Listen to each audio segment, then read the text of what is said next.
يا شباب، معكم عبد الرحمن ماهر من قرى بعيون الجمهور. النهارده معانا خبر عادي جدا لجميع الزملكاويه.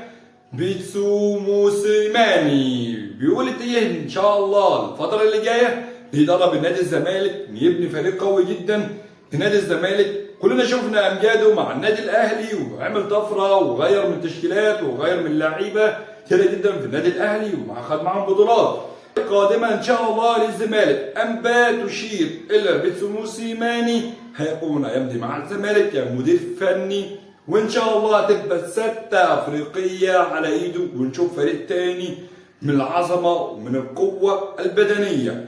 الزمالك يعود بقوة جدا.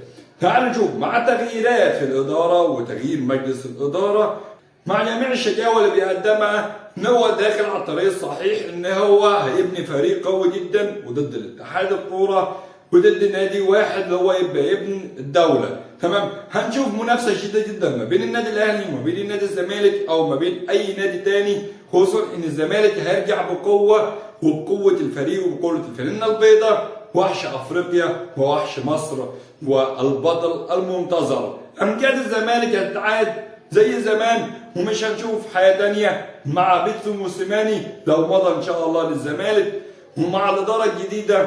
وسمع انباء تانية كمان ومؤكدة ان احمد حسام ميدو هيمسك ادارة نادي الزمالك، يبقى رئيس ادارة نادي الزمالك. اهم حاجة يبقى في استقرار اداري، وان شاء الله يبقى معاه بيتسو موسيماني ويبقى استقرار فني مع مستويات تقدم ومع فريق شكل تاني. السنة الجاية ان شاء الله الزمالك هتقدم وناخد الدوري والكاس، ومش هنسيب افريقيا ان شاء الله الفترة اللي جاية. الزمالك يعود بقوة. ما تنساش لو عجبك الفيديو اشترك بالقناة وفعل زر الجرس، والسلام عليكم.